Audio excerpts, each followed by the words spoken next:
7 லட்சம் ரூபாய் கடன் வாங்கி 7 லட்சம் கோடி கடன் வாங்கியிருக்காரு இந்த 5 வருஷத்துல. பிளஸ் 11 லட்சம் கோடி சென்ட்ரல் கவர்மெண்ட் தமிழ்நாடு கொடுத்திருக்கு. அவர் எவ்வளவு வேணா போய் சொல்லலாம். இன்னைக்கெல்லாம் சோசியல் மீடியாவும் உங்களை மாதிரி மீடியாக்களுக்கு உண்மையில எல்லா தட்டு மக்களுக்கும் தெரியும். ஒன்று. ரெண்டாவது டிஎம்கே ஒரு ஃபேமிலி பார்ட்டியா மாறிடுச்சு. அது சித்தரஞ்சன் சாலை திமுக இப்போ. 2.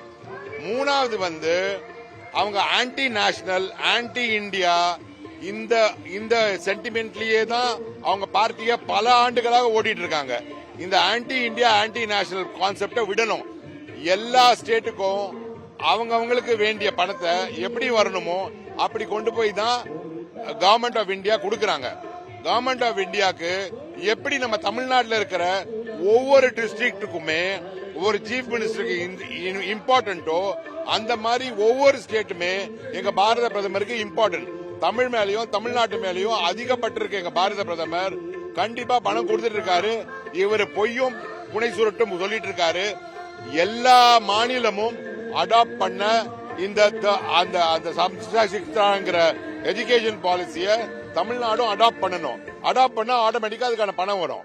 இவர் ஒரு பார்லிமெண்ட்ல அப்ரூவ் ஆன ஒரு ஆக்ட ரிஜெக்ட் பண்றது, பார்லிமெண்ட்ல அப்ரூவ் ஆன ஒரு விஷயத்தை எதிர்க்கிறது, ஆன்டி இந்தியா இந்திய இறையாண்மைக்கு எதிராக செயல்படுறதே திமுகவுடைய நிலைப்பாடா பல ஆண்டுகளா இருக்கு. ஆன்டி பிரதமர் இந்திய நாட்டுக்கு பிரதமர். அங்க இந்தியால இருக்கிற எல்லா ஸ்டேட்டுக்கும் போகணும். இவரை மாதிரி அவருடைய குடும்பத்தை மட்டும் பாத்துக்கிற பிரதமர் கிடையாது. அவர் குடும்பத்தை மட்டும், அவர் பையன் டெப்டி சீஃப் மினிஸ்டர் ஆனோம், சீஃப் மினிஸ்டர் ஆனோம் பாத்துக்கிற பிரதமர் கிடையாது.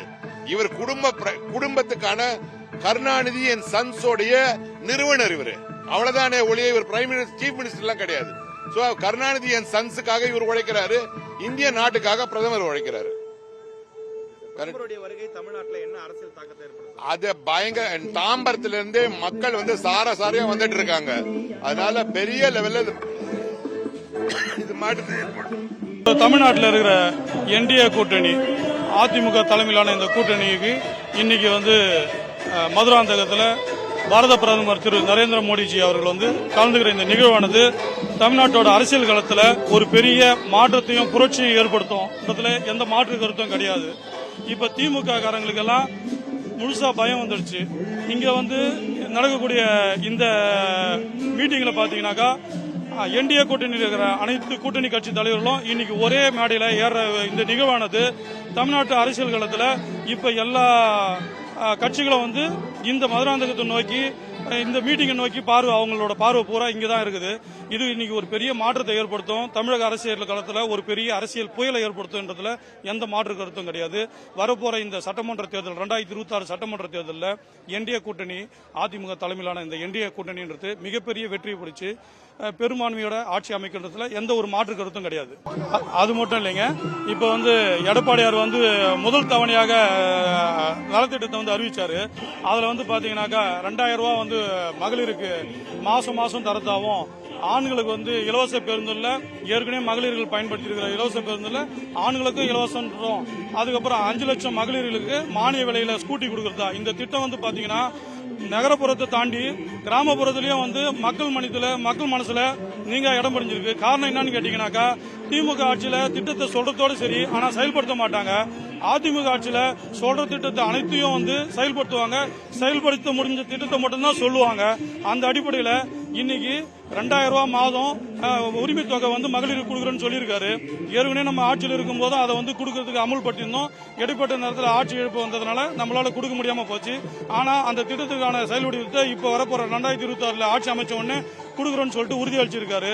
அது மகளிர் மத்தியில ஒரு நல்ல ஒரு வரவேற்பை பெற்றிருக்குது. அதுபோக ஆண்களுக்கு, ஏன்னா எல்லாமே மகளிருக்கு மட்டுமே நம்ம ஒரு சலுகை கொடுக்குற மாதிரியே இன்னைக்கு தமிழ்நாடு சூழல் இருந்துச்சு. இப்போது ஆண்களுக்குன்னும் போது நிறைய பேர் தினக்கூலி வேலை செய்யறவங்க, டெய்லி டவுனை நோக்கி பயணம் பண்றவங்களுக்கு எல்லாம் இந்த பஸ் பயணம் ரொம்ப பெரிய வரவேற்பை கொடுக்குது.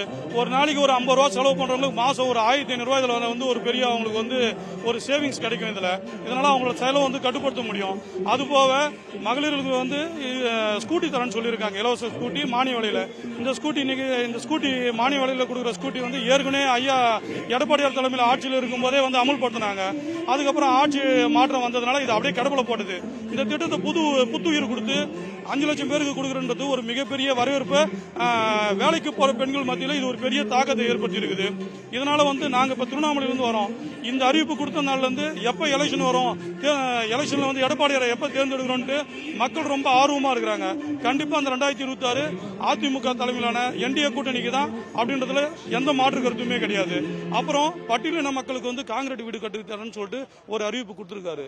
இந்த அறிவிப்பு வந்து நடைமுறை சாத்தியம் நிறைய இருக்குது.